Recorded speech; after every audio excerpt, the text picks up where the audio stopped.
Tinubu government, his aides, security agencies, and the ruling All Progressive Congress have been trying hard to disparage, calumniate, and demonize the hashtag End Bad Governance in Nigeria protest. They have called us all kinds of unprintable names. They have threatened all sorts of violence and personal harm against us. Their paid agents have threatened to attack us and kill us if we dare to come out, including the threat to deploy the deadly Oro court against protesters in Lagos State. They have accused us of several crimes, including treason and of being sponsored. They have floated fake news to pull out of a protest they never were part of in the first place. They have even gone ahead in the last few days to weaponize poverty by mobilizing the poor and the most vulnerable in our society with a token cup of rice and a few naira notes to participate in state-sponsored protests in order to counter our legitimate protest. All the while they are doing this, the police and security agencies have either watched in silence or held them on. The army too has also issued a statement over this protest, threatening protesters.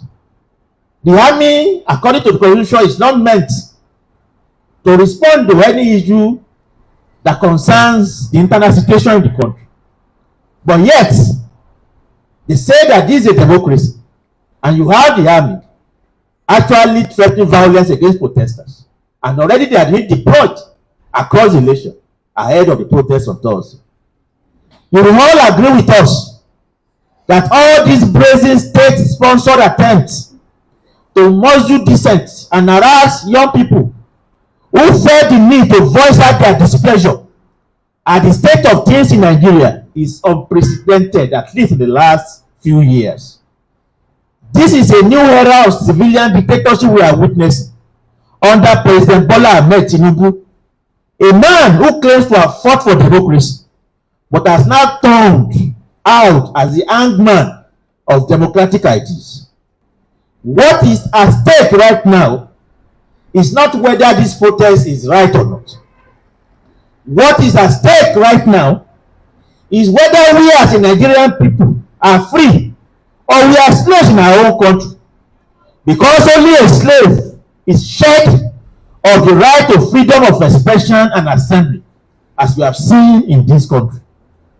But in the midst of all this, one thing they have not had the courage to do is to address the fundamental reason why this protest has been called, which is the anti-poor and neoliberal capitalist policies of Tinubu administration that have thrown a majority of Nigerians, including the youth, the unemployed, the working class, artisans, the traders, and the poor masses into unprecedented level of hunger and hardship.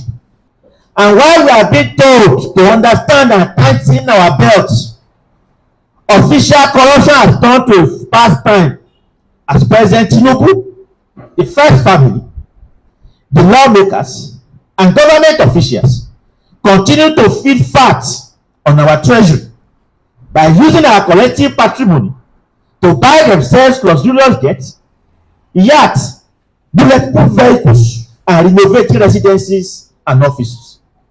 It is on the basis of the foregoing that we believe that this protest must go on, regardless of the threats and intimidation.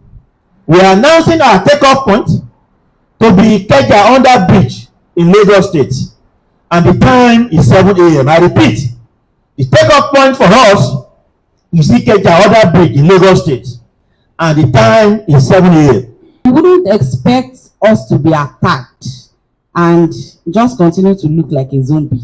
There will be a form of resistance from us. So if they don't come to attack, there will be no resistance.